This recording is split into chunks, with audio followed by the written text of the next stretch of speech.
hello, and welcome to the first and last episode of Crewman Showcase. This is the show where we introduce you lovely, compassionate, and wealthy producers to some of the most aspiring new directors, cinematographers, and gaffers coming up in the scene today. I'm your host, Jacob Wilson, and tonight, we take a deep dive into one of North Texas' freshest and funkiest new bloods in the production field. So sit back, relax, and prepare to know all you need to know about UNT's Zachary Geldersma. Zach's production journey began just a few years ago at the Advanced Technology Complex in Denton. It was there that Zach became certified in Adobe Premiere and started directing a few short films, such as Kansas City, One Cup a Day, and his first short, The Haircut. These shorts are where Zach got his start and fell in love with directing, and even more so, with operating a camera. It was also during this time that Zach got his first job in the production sphere, running the primary camera at all Denton ISD football games during the 2019 season.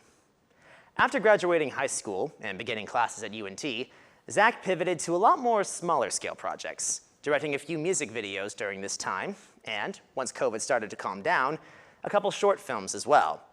Some of these shorts were projects for university.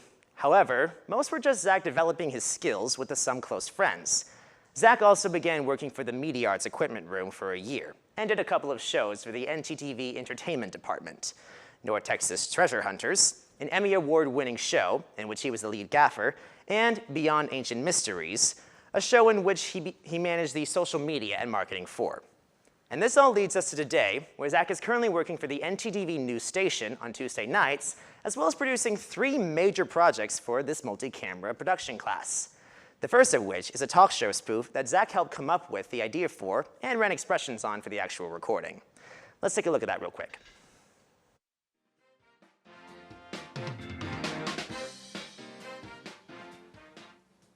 Welcome back to the news. I am your host, Titus Beverly, and I am very excited to discuss our topic of the day, aliens, the space kind. And I've invited a guest who is a bit of an expert in the topic. And he promises to have some information for us today that will blow our minds. So please welcome, with applause at the ready, Dr. Phil Nobby.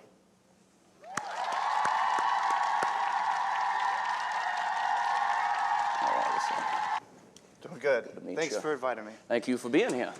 So, have you been noticing anything strange in the night sky in this past, I have. like yesterday? What have you seen? I've seen an array of colored lights, like green, red, blue, yellow. And it's always at night. I was in my backyard last night. Are you sure you just weren't smoking something? I guarantee I do not do drugs, so. Okay, well, I'm not sure if it's aliens. It could be aliens. It could be.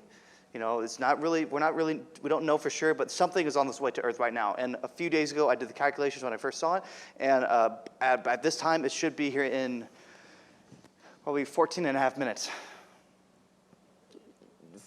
14? Yes. So 15, today? Yes. Right now? Today, okay. yes.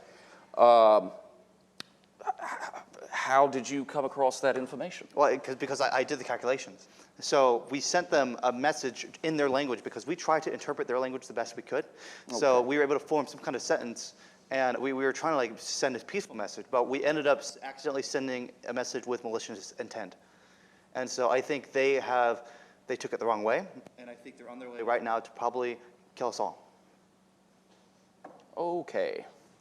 That is a lot to unpack there. It is. Doctor. Yes.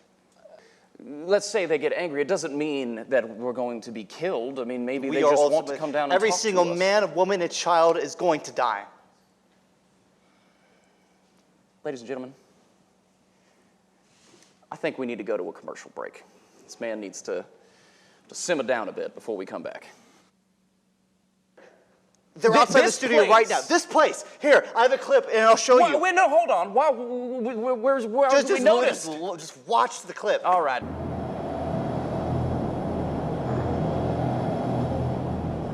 See, I'm not crazy.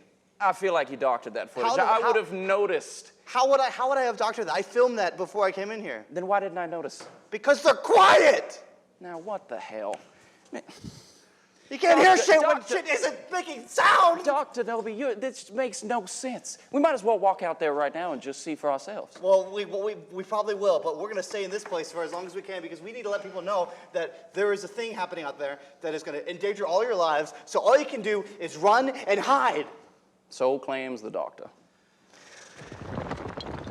Oh, shit. You gotta get out of here, man. It's happening!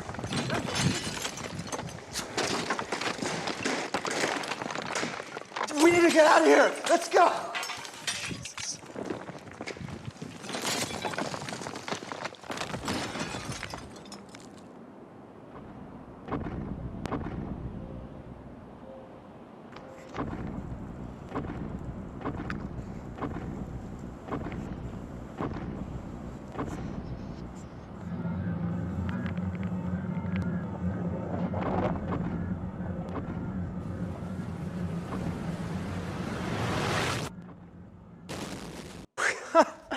What a wild ending.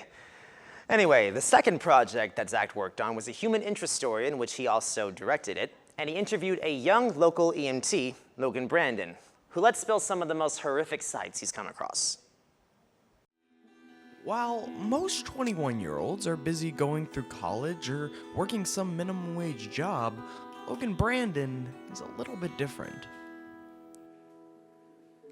My occupation, I am an emergency medical technician. I work on the back of an ambulance. And working on an ambulance doesn't exactly offer the same hours other jobs do. My shift schedule is 24 on, 48 off, which means I work a full straight day, 8 a.m. to 8 a.m. the next morning, and then I get the next 2 days off. Would you say that you have adapted to it in any way? Oh, definitely. It used to be I couldn't sleep when I got home off of work, or the next week I would just sleep all day, waste any free time I had, but now I got a pretty good groove going. Although the money is good and Logan's groove is going, the hardships lie instead in the psyche. I guess a good example of this is when I have a dementia patient. No, they are not always there. They will say random things that most normal humans aren't used to hearing out of nowhere. And I've learned to be quick on my feet and to how to respond to them for a couple of reasons. Just so they feel comfortable, they feel treated like a human being, but also not to agitate them or contradict them when they are having those bouts of dementia. Sit. Oh, you're such a good girl. As depressing as mental illness can be, Logan also witnesses horrendous physical ailments. Little children overcome with heavy respiratory diseases where they can hardly breathe, get out a word, and they're in tears.